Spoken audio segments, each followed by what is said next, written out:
Hello everybody and welcome back to my channel. My name is Matt and I of course like video games. And in today's video you're going to notice something a little different, and that is my face. I've wanted to do this for a while, but I haven't because, as you can tell, I'm a fat guy. I'm self-conscious about the way I look. But I figured I gotta get over it sometime. I'm working on losing weight and everything. But in the meantime, I figured it'd be nice to put a face to the voice that you're hearing in these videos. If you follow me over on Twitter, then you might already know what I look like because I post some photos of myself. Usually photos of me making ridiculous faces, so you don't really know how I look normally, which is like this. But if you follow me on Twitter, like I said, you probably know what I look like for the most part. But I figured I'd put a face to the voice and it'd be something a little more relatable to give my videos a little bit more personality, especially in the intros, because that's where I'm going to be doing this. I'm not going to be doing this throughout the whole video. It's just going to be for the intros. But yeah, with that being said, let's get right into this video. So last year I made 2 videos leading up to Xbox's July showcase with my predictions and hopes, and I thought that this year I'd do the exact same thing. So what I'll do is this will be the first video of 2 videos, and I'll give my early predictions for this year's E3 for Xbox, and I'll follow this up with a video a few days before the actual event so I can compare my predictions and hopes and see how they compare across the 2 videos. And let me be clear that when I say predictions, I mean my expectations, what I realistically expect from this year's E3 for Xbox. And it's also weird because we don't even know when this event is specifically, other than the general time around E3. So, our guess would be, early June, mid-June, who knows? And as of right now, Xbox has things sealed pretty airtight as far as leaks surrounding this event are concerned. Right now, the only thing we know for certain is going to be at this E3 is Halo Infinite. So like I said earlier, this video is going to be based on what I think are realistic expectations for this year's E3 for Xbox. But before I get started, I just wanted to say that I recently got a new capture card to capture gameplay footage for my channel. I'm hoping that this improves the quality of the gameplay footage because before that I was using the Series X and the PS5 DVR, which work fine enough for what they are. But for uploading to YouTube, the quality just isn't what I want it to be. So I'm hoping with this capture card, I'll be able to control the bitrate and everything, which means that hopefully when I upload to YouTube, it won't be compressed to absolute hell and back, and it'll actually look, presentable, which is what I'm going for with this channel. So I'm hoping that improves the quality. I'm hoping you guys enjoy it. And with that being said, let's get right into this video.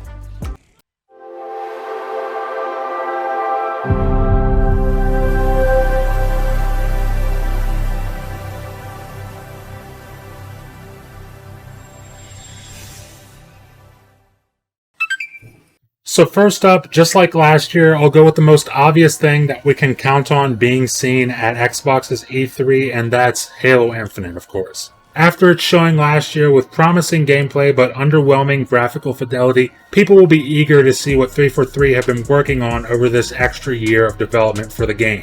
People have really high expectations for this game, and I'm right there with them. I fully believe that this game will be the greatest Halo game that 343 has ever made. It's plucking all the right strings as far as nostalgia for the original trilogy is concerned, as 343 is bringing more of the art style from Halo CE and Halo 3 back into the fold, and it looks like they are blending it absolutely masterfully with their own distinct art styles from Halo 4 and Halo 5. And with all of this nostalgia and hype that they are generating for this game, I think that this could be the biggest Halo release that we've seen in well over a decade. Especially when you consider the fact that Halo Infinite will be the first Halo game to launch natively on PC alongside its console counterpart. This will be absolutely huge for the first few months of Halo Infinite, not to mention when you factor in crossplay with the free-to-play multiplayer. Halo Infinite has the potential to be bigger than a Halo game has been in a very long time. And I gotta be honest, out of everything that I will talk about in this video, Halo Infinite is the thing that I am most excited for, hands down. I cannot wait to see what 343 has to show us at this year's E3. And up next on my list of expectations for this year's E3 event is Forza. Now, we know that both Motorsport and Horizon 5 are in development, and if I had to guess, I'd say that the one we will see for sure is Forza Horizon 5. It's been almost 3 years since the release of Forza Horizon 4 across Xbox One and PC, and after the success that we've seen with Forza Horizon 4, people are more excited than ever to see what Playground Games has in store for us with Forza Horizon 5. Rumors are already swirling surrounding where the game will take place. For a long time, the big rumor was that it would take place in Tokyo, but over the last month or so, we've heard from numerous insiders that Forza Horizon 5 would see us take to the streets of Mexico. And I gotta say, that's really exciting. I mean, Mexico would provide some awesome off-road racing opportunities, which is kind of my favorite part of the Horizon games. On my list of things that I'm most excited for, Forza Horizon 5 is certainly high on that list. Horizon is consistently one of the best looking games going, and it's astonishing what the team was able to accomplish on last-gen hardware. And this time around, I'm sure they'll be looking to outdo themselves once again. And I don't really have much to say about this next expectation, so I'll keep it relatively short, but I am fully expecting Psychonauts 2 to be somewhere in the showcase. But one thing that could be interesting is maybe it'll get shadow dropped during the E3 showcase. Maybe Tim Schafer just tells us all it's available to play right now, and I think that would be pretty awesome. And another expectation I have for Xbox this E3 is to hear from Obsidian. I mean, I'm almost willing to guarantee that Grounded will be there in some capacity, maybe to announce new content or maybe to announce a full release of the game, but I also think there's a chance we see something in regards to Avowed. And I don't know about you folks, but Avowed might be my most anticipated game from an Xbox game studio that isn't Halo Infinite. It ticks all of the boxes that I want from an RPG. Fantasy, swords, magic, dungeons, castles. This game's gonna be awesome. And I've been craving a big first-person fantasy RPG ever since I was first introduced to the genre with Skyrim back in 2011. And without the limitations of last-gen hardware holding this game back, I think it's going to be absolutely huge. Also, factor in that Obsidian is one of the greatest RPG developers of all time. I mean, I think we're really going to be in for a treat with this game.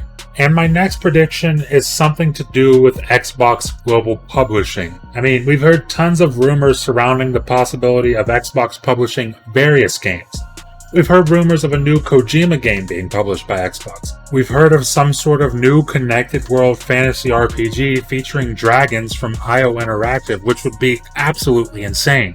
And then we've got this mysterious new multiplayer IP that's being referred to as Project Typhoon that's often been teased by Jez Gordon of Windows Central.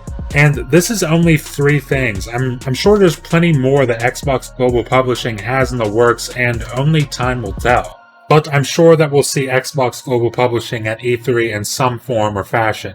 And this is the stuff that has the potential to be extremely exciting, so I'm really looking forward to seeing what they've got to show us. Now, this is all I really expect to see from Xbox Game Studios, but there's still all of the Bethesda Studios to discuss, and that's exactly what we're about to do. And just a heads up, the only reason I'm not including this as part of the Xbox Game Studios is because I don't think they'll be in the same show together. I think what's most likely is we'll see Xbox Game Studios first, and then the next show will be the Bethesda show. That being said, Bethesda and Xbox Game Studios are now essentially one and the same. I just wanted to clarify that before I get started with this Bethesda list. First up for Bethesda Studios is what I think the most obvious thing is, and that's Starfield. I mean, we've all been speculating on what this game will be for years at this point, and it's rumored to be releasing in 2022. So I'd be very surprised if we didn't see this game at this event in some form or fashion. Bethesda has always been an industry leader in the RPG genre, and this game will be their first leap into a new IP in over 2 decades. And fans like you and me are really excited about this. I mean, I'm a nerd for space exploration in video games, and if there was ever a game that featured space exploration, I think this would certainly be the game. And you all know that I'm a fan of RPGs, so I'm hyped for this game. Hopefully, we get a chance to see some gameplay and possibly even a deep dive this year. And up next for Bethesda Studios, I think we'll for sure be seeing Arcane. Now, this one's a bit confusing because Arcane Leon is currently working on the timed exclusive for PS5, Deathloop. which, by the way, I'm so excited for, and I've already got my pre-order in on my PS5 for that game. But there are two Arcane Studios, and Arcane Austin is rumored to be hard at work on a vampire RPG under the working title of Project Omen. Now, if you know me, you know I love the Dishonored games, and Arcane Studios as a whole, and it's been a real long time since we've seen a big vampire game. I mean, I guess Resident Evil Village, I should say, can technically be considered a vampire game, seeing as part of it takes place in a castle with a tall vampire lady and her daughters. But in terms of a start-to-finish pure vampire game, there hasn't been a notable one in quite some time. So needless to say, a new vampire RPG from Arcane Studios would be a sight for sore eyes for fans of the genre. I also think that we'll be seeing Machine Games at E3 this year. It's been relatively quiet for Machine Games over the past 2 years, although it was confirmed that Machine Games is hard at work on an Indiana Jones game for next gen. But it's also rumored that Wolfenstein 3 has been in development for years at this point, and if that's true, then this could be a huge announcement at E3. The new Wolfenstein series are some of the best FPS games I've ever played, hands down. They've got some amazing story and characters, and the gameplay is some of the best that the genre has to offer. So I've got my fingers crossed that we'll get to see a sneak peek at this brand new Wolfenstein game. And that about wraps up my list of expectations for this event. But I still have a few things that I'm hoping to see at E3 this year, and I figured I'd add these into the video as well. The first thing that I hope to see at E3 is Hellblade 2. I mean, it's one of my most anticipated titles from Xbox Game Studios. The first one was absolutely brilliant, and it was a legitimate indie game. But now with the financial backing of Microsoft, I think it's safe to say that Ninja Theory is going to go bigger than ever with this game. And the only reason this game isn't in my list of expectations is because it relies heavily on motion capture performances, and it wasn't until relatively recently that they were able to resume mocap at Ninja Theory due to the pandemic. So I highly doubt they'll have anything to show us this year, but it would be a very pleasant surprise if I was wrong. Another thing that I hope to see at this year's E3 is Perfect Dark. The initiative showed us a nice CGI trailer last year for the series reboot, and it looks interesting. They're said to be going with some hyper-realistic animation, and I think that's extremely exciting, especially in a first-person shooter like Perfect Dark.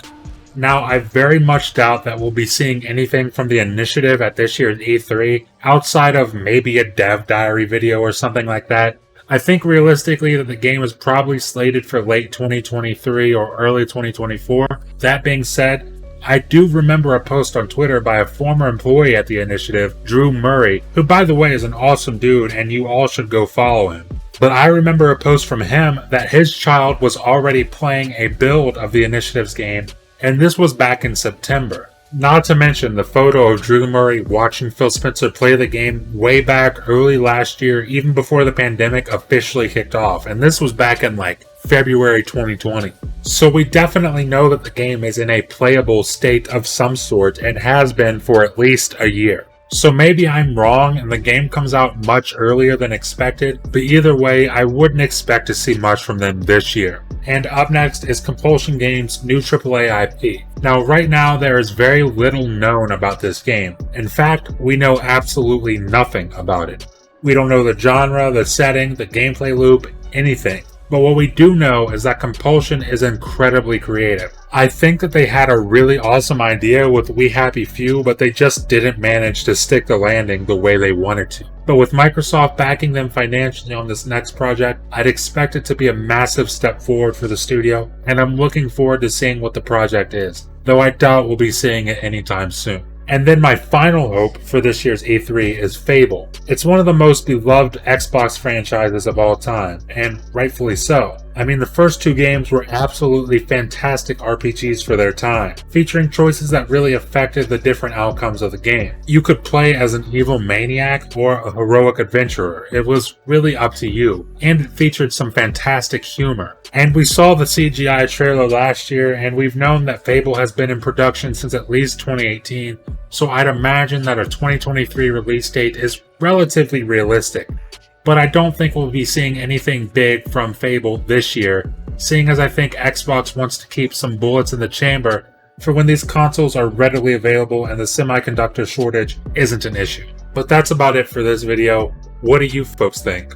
What are your expectations for Xbox's E3? Leave a comment below and let me know what you think.